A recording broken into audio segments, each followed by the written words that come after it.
ഞങ്ങൾ എറണാകുളത്ത് പോയ സമയത്ത് ലുലു മാളിൽ പോയായിരുന്നു കേട്ടോ. ലുലു മാളിൽ അന്ന് ഭയങ്കര തിരക്കായിരുന്നു.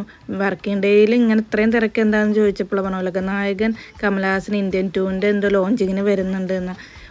ഭയങ്കര തിരക്കായിരുന്നു കേട്ടോ. സൂചി കുത്ത സ്ഥലമല്ല എന്ന് പറഞ്ഞ പോലെ തിരക്കായിരുന്നു. ഞങ്ങളുടെ ഫോണ് മാത്രം കേട്ടോ അത് കണ്ടത് കമലഹാസനെ. പിന്നെ മുകളിൽ പോയിട്ടൊന്ന് കണ്ടോട്ടേന്ന് ചോദിച്ചിട്ട് ചേട്ടനോട് മാറി തന്നാണ് കേട്ടോ. പൊന്നൂട്ടൻ എന്ത് കമലഹാസൻ, അവൻ എല്ലാ റൈഡിലും ഓടിക്കയറി ഇവിടെ നിന്ന് അങ്ങോട്ടോടുന്ന് അങ്ങോട്ടും എല്ലാ ഇതിലും ഓടിക്കയറി കളിക്കുമായിരുന്നു കേട്ടോ.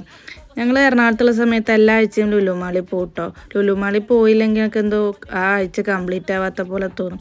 ഞങ്ങൾ കോളേജൊക്കെ ചോദിക്കുമായിരുന്നു നിങ്ങൾ എന്തിനാ എല്ലാ ആഴ്ചയും ലുലു മാളിൽ പോകുന്നതെന്ന്. പക്ഷെ ഞങ്ങൾക്കത് ഭയങ്കര രസമായിരുന്നു കേട്ടോ. ഒന്നും വാങ്ങിച്ചില്ലെങ്കിലും ലുലു എല്ലാ ഫ്ലോറും ഞങ്ങൾ ഇറങ്ങി വരുമായിരുന്നു.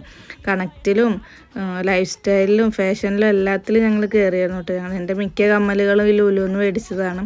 പിന്നെ ഞങ്ങൾക്ക് ഹൈപ്പർ മാർക്കറ്റിലും കയറി ഞങ്ങൾ സ്ഥിരം കഴിക്കാറുള്ള ബ്രോസ്റ്റഡും കഴിച്ച് തിരിച്ചു പോന്നു.